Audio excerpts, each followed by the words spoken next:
यसु मसीह की दुनिया में आमद, पहला हिस्सा। लूका 1:78 आयत में यूं लिखा है, आलिम बाला का आफ्ताब हम पर तुलूक करेगा। ये मसीह से मुतल्लिक हवाला है। हम आलिम बाला का आफ्ताब से, जो कि मसीह की पैदाइश से मुतल्लिक है, ये नतीजा अखज़ कर सकते हैं कि लूका के इंजीली बयान का पहला बाब तारीकी के आखिरी वक्तों का बयान करता है, जो सूरज के तुलू होने से पहले के हैं।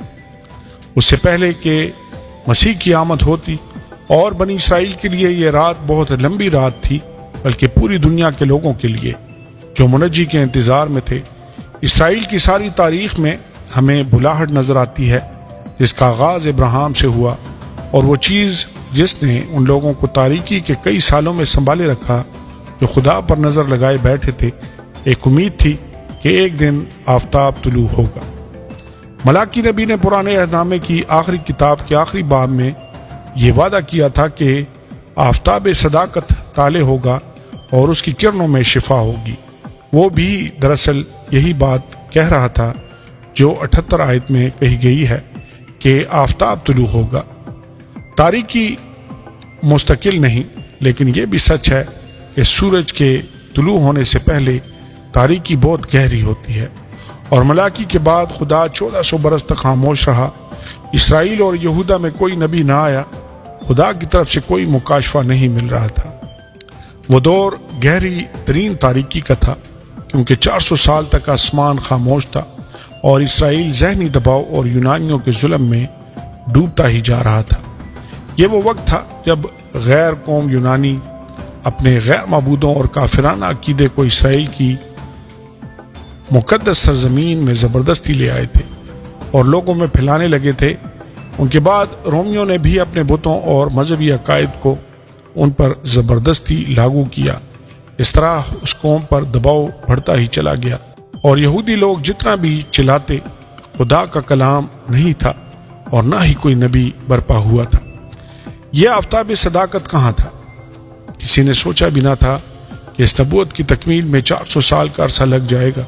वो दिन क्या हुआ जिसकी बाबत मलाकी ने कहा था? लिखा है, और तुम शरीरों को पामाल करोगे, क्योंकि उस रोज वो तुम्हारे पांव तले की राख होंगे। रब्बुल अफ़वाज फरमाता है। वो दिन कब आने को था? जब रास्ती को बदी पर फतह हासिल होती। नबी ने कहा था वो दिन आएगा जब रोशनी फूट निकलेगी। सुबह होने को थी, सूरज तुलू होगा। वो बेशक मसीह की तरफ इशारा कर रहा था, जो इसराइल और दुनिया का मुनज्जी है। और मलाकी ने, जो पुराने अहदनामा का आखिरी नबी था, ये भी कहा कि निजात दहिंदा छुड़ाने वाला वो आफ्ताब सदाकत जो तुलू होगा और जो सारी बदी पर गालिब आने वाली रास्तबाजी को लाएगा, दरअसल खुद खुदावंद ही है।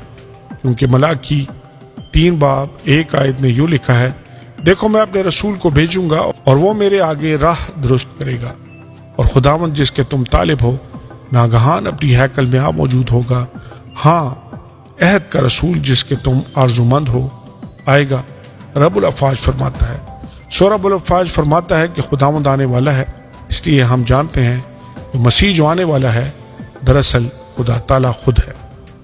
इस तरह से पुराने अहदनामे का इख्तिताम होता है। उसका इख्तिताम रोशनी, आफ्ताब सदाकत, सूरज के तुलू होने, दुनिया के नूर मसीह, खुदावंद जो निजात दहिंदा है, उसके आने और गहरी तारीकी के ख़त्म किए जाने के वादे के साथ होता है। लेकिन मलाकी की नबूवत को 400 साल गुजर गए, कोई नबी बरपा नहीं हुआ, खुदा की तरफ से कोई कलाम नाजिल नहीं हुआ और ना ही कोई रोशनी आई। इसराइल ना सिर्फ ज़हनी दबाव में डूबता चला जा रहा था, बल्कि उन कौमों के जुल्म सितम के बोझ तले भी दबता चला जा रहा था जो उसकी सरजमीन पर काबिज थी, और वो गुनाह की गहरी तारीकियों में भी डूबते जा रहे थे।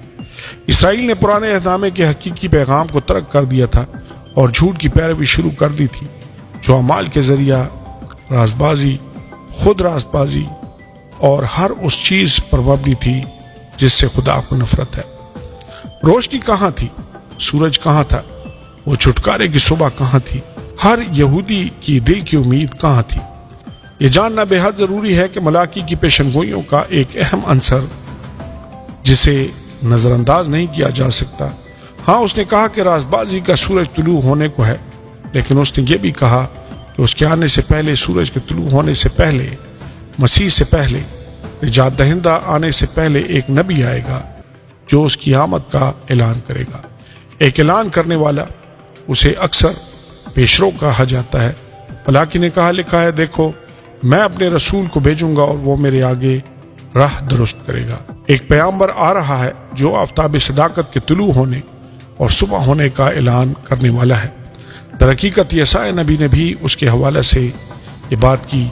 یسایا نے کہا کہ وہ بیابان میں پکارنے والے کی آواز ہوگا جو خداوند کا راستہ صاف کرنے کے لیے پکارے گا اور خداوند کے لیے شاہراہ ہموار بنانے کے لیے پکارے گا۔ یسایا اور ملاکی دونوں نے یہ کہا کہ سورج کے طلوع ہونے سے پہلے، مسیح کے آنے سے پہلے ایک نبی آئے گا جو اس کی طرف اشارہ کرے گا۔ جب مسیح کا وہ پیشرو آئے گا، جب وہ نبی آئے گا، تو آسمان کی خاموشی خدا کی آواز کے سبب سے ٹوٹ جائے گی اور زمین پر چھائی ہوئی تاریکی منجی خداوند کی روشنی سے چھٹ جائے گی۔ جب مسیح آئے گا تو دنیا جان جائے گی، لیکن دنیا کو کیسے معلوم ہوگا؟ کیونکہ اس کی آمد سے پہلے اس کا پیشرو آئے گا۔ اس آفتاب صداقت کے طلوع ہونے سے پہلے اس کا پیشرو نبی مسیح کی آمد کا اعلان کرے گا۔ پیشرو کے آ جانے پر خاموشی ٹوٹ جائے گی۔ اس کے بعد مسیح آئے گا اور نجات کی داستان رقم ہوگی۔ چونکہ لوکا ایک محتاط مورخ ہے اور چونکہ وہ جس چیز کو بیان کرنا چاہتا ہے اس میں اس قدر محتاط ہے، لہٰذا وہ اپنی کہانی کا آغاز اس پیشرو کی آمد کے ساتھ کرتا ہے، اور اس نے بالکل ایسا ہی کیا ہے۔ آمین اور آمین۔